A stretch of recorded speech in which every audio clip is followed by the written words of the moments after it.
ዲሞክራሲያዊ መብቶቻቸውን ተነፍገው በኖሩት የኢትዮጵያ ጭቁን ህዝቦች ዘንድ በታላቅ ጉጉት ሲጠበቅ በቆየው በዚሁ የመጀመሪያ ታሪካዊ ጉባኤ ላይ የየራሳቸውን ፕሮግራሞች ይዘው የቀረቡ የተለያዩ ድርጅቶችና የማህበረሰብ ተወካዮች፣ ታዋቂ ግለሰቦች እንዲሁም ከተለያዩ የዓለማችን ክፍሎች ዓለም አቀፋዊና አህጉራዊ ድርጅቶችና ሀገሮች የተወከሉ ታዛቢዎች ተገኝተዋል።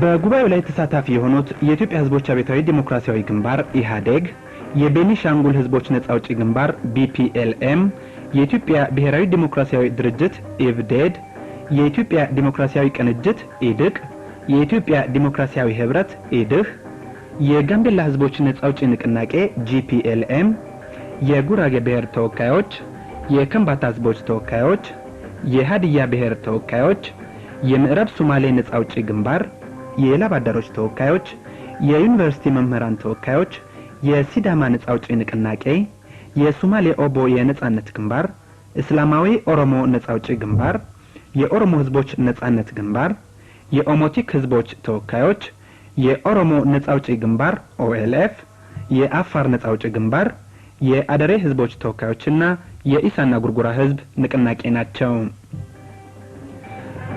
በታዛቢነት የተገኙት መንግስታትና ዓለም አቀፍ ድርጅቶችም ህዝባዊ ግንባር ሓርነት ኤርትራ EPLF፣ የተባበሩት መንግስታት ድርጅት፣ የአፍሪካ አንድነት ድርጅት፣ የዩናይትድ ስቴትስ፣ የሶቪየት ህብረት፣ የታላቋ ብሪታንያ፣ የስዊድን፣ የሱዳን፣ የናይጄሪያ፣ የኬንያ፣ የኢጣሊያ፣ የፈረንሳይ፣ የጅቡቲ፣ የካናዳ፣ የቻይናና የአውስትራሊያ ተወካዮች ሲሆኑ በሀገር ውስጥም የሚገኙ የተለያዩ ሃይማኖቶች ተወካዮችን በታዛቢነት ተሳትፈዋል።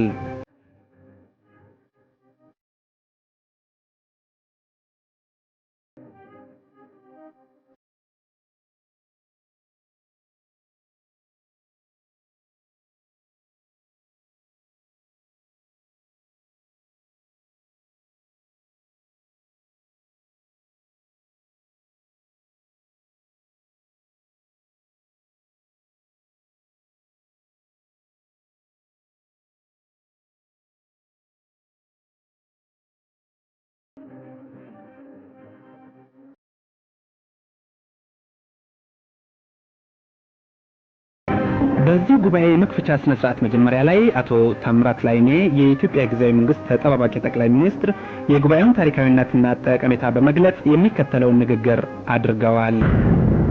ለተከበራችሁ የጉባኤያችን ተሳታፊዎች፣ ለተከበራችሁ የልዩ ልዩ ሀገሮች ተወካዮች፣ እንግዶቻችን፣ 22 ድርጅቶች የተሳተፉበት ይህ ኮንፈረንስ በዲሞክራሲያዊ ጥያቄዎች ላይ የሰፈሩት ነጥቦችን አጽድቋል። በረቂቁ የሰፈሩት የእምነት፣ የሐሳብ የመግለጽ፣ የመደራጀት፣ በሰላም የመሰብሰብና የመቃወም በአጠቃላይ የተባበሩት መንግስታት የግለሰብ ሰብአዊ መብቶች ብሎ ያሰፈራቸው ነጥቦች እንዲከበሩ ተወያይቶ ወስኗል። በተጨማሪም የብሔሮችና ብሔረሰቦች ህዝብ መብቶች በሚመለከት በረቂቁ የሰፈሩ ነጥቦችን አጽድቋል። የብሔርና የብሔረሰቦች ህዝብ ማንነት፣ ታሪክ፣ ባህል፣ ቋንቋ የማሳደግና የመጠቀም መብት የተከበረ እንዲሆን ማዕከላዊ መንግስት ስር አድሎ የሌለበት ተገቢ መንገድ ውክልና፣ ተጨባጭ ተሳትፎን እንደሚረጋገጥም ተቀብሏል። የሚተረጋግጧል የሚል እምነት ካለም እስከ ነጻነት ድረስ የራስን ዕድል በራስ የመወሰን መብት የተከበረ መሆኑንም ተዋጅቶ አጽድቋል። የውጭ ፖሊሲን መርህ በሚመለከትም ኮንፈረንሱ በሙሉ ድምጽ ያቀረበውን ረቂቅ ተቀብሏል። ኮንፈረንሱ የዛሬውን ስብሰባ ሲጀምር የስብሰባው ሊቀመንበር ሆነው እንዲመሩ በሙሉ ድምጽ የተመረጡት የጊዜያዊ መንግስት ፕሬዝዳንትና የኢህአዴግ ሊቀመንበር አቶ መለስ ዜናዊ ባቀረቡት ሐሳብ መሰረት አማርኛና እንግሊዝኛ የስብሰባው መገናኛ ቋንቋ ሆኖ እንዲያገለግል ኮንፈረንሱ ተስማምቶበታል።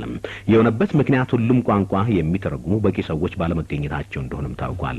ኮንፈረንሱ በዲሞክራሲያዊ አግባብ የተካሄደ ሲሆን በነገው ዕለትም ዝግ ስብሰባው ቀጥሎ እንደሚውል ታውቋል። ተመልካቾቻችን ይህንኑ የኮንፈረንስ ሂደት በተመለከተ የተጠናከረውን ልዩ ሪፖርት ጥንቅሩ እንደተጠናቀቀ እናቀርባለን።